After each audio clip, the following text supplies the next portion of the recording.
Hello, hope you are doing fine and you are ready to learn something about CompXM today. In this video today, we are remembering those that made errors in round 1, especially those who did not make any changes in CompXM round 1 and they were wondering how to proceed from round 2. So as you can see on the R&D section or department, uh, this CompXM had no round 1 or they did not made any change in round 1. So basically we are starting to make decision from round 2. So you need not to worry, especially if you did not make so much in R&D, because you can still make high points. I hope in your round 1 you did well in board queries and you scored the highest points possible. So let us begin. We'll start with the elite product, which is Apple. So for Apple, we have increased our performance to 14.9 and reduced size to 7.4. For our nano product, which is Alan, we increased performance to 12.6 and reduced size to 5.4. In both cases, we maintain the same reliability, which is 25,000 and 24,000 respectively. For thrift market segment product 8, we increased performance to 7.4 and reduced size to 12.5.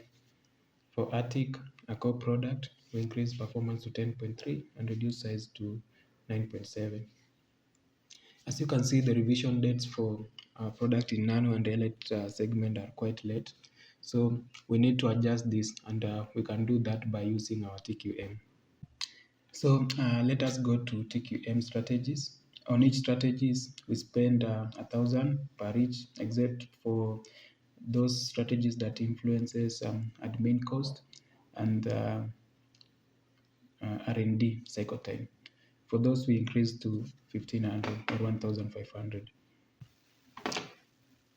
The goal here is to make our product come out a little earlier so that we can have enough time to sell. Because if you have like 6 months of selling, it is highly likely that you'll outdo your competitor and you'll have the highest sale revenue. So what mess have you made in round 1? Kindly let us know in the comment and you can contact us and we'll try our best to make sure that we understand your mistakes and find a way to control them so that you can increase your scores. Another error that was made in round 1 was poor forecasting, especially for thrift product, because currently there's an inventory of 1,296 units. For core, that's not too bad, but 416 units inventory, that is quite high. For Alan, there was no inventory, and it's usually advisable that at least you should end up with some inventory so that you can satisfy your customer. So any problem you have in round 1 or any mistake, kindly let us know and we'll diagnose it and give you any advice that we can so that you can move on very well and still make highest point possible. So based on the top products in thrift segment, another mistake they made was charging too high compared to competitors. Most of the competitors are charging less than $20 per unit. And also, they spend so little on promo and sales budget. They spent 1,200 for promo and 1,000 for sales. Actually, to be in better position, you need to spend at least 1,500 in both promo and sales. Before we proceed to marketing, let us finish up with R&D. So our first product is called AKL, which will be a crossover product. We gave it a promo performance value of 14.0 and size of 6.0. Our next product here is AHJ, which we gave it performance of 16.5 and size of 6.2, and it will sell in the elite market segment. AJKY 14.0 and 4.0, and it will sell in nano market segment. So the reason that made us to introduce newer product, despite the mistake in round 1, is because we want to increase our product count, and also with many products, it will increase your portfolio, and generally you'll have more sales. So there's a points that is being counted about the market share and product count, which account to 10 points. So without new products, it will be difficult to attain all of those points. Usually it's between 8 and 10, I'm not sure, but something around there. So and also we are looking about on the cumulative profit. With many products, you are likely to increase your score on cumulative profit, which usually is counted on the final round of CompXM. So I think that's all for R&D. We can go and start doing the marketing decision. So for marketing, we reduce the price for Apple to $40, increase promo and sales budget to 2,000 each, and we estimated to sell 900 units. For 8, which is thrift segment product, we reduce the price to $20, increase promo and sales to 2,000, and we estimated to sell 1,800. For Attic, which is a core product, we reduce the price to $29, increase the sales and promo budget to 2,000, and we estimated to sell 1,850. For Alan, which is a nano product, we increase the promo and sales budget to 2,000, reduce the price to 38, and we estimated to sell 950 units. So I think you are wondering where we get our focus from. Actually, we have a video that describes how you can calculate the forecasted amount. And with that video, there's nothing that can go wrong. And usually you'll be within the required amount and in a way that will maximize your points in balance scorecard. So for marketing, I think that's all. We can now move on to production.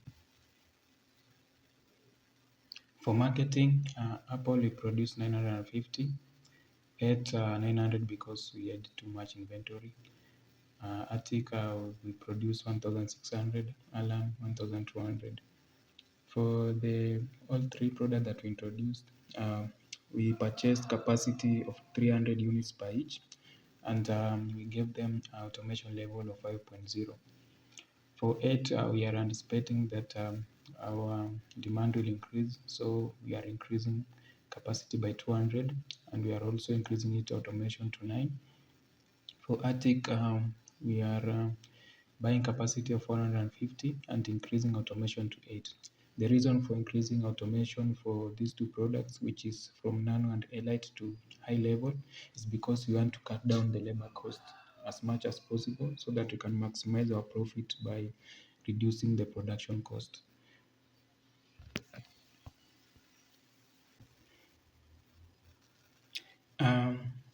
Under human resource, you need to spend 5,000 for recruitment and 80 hours for training.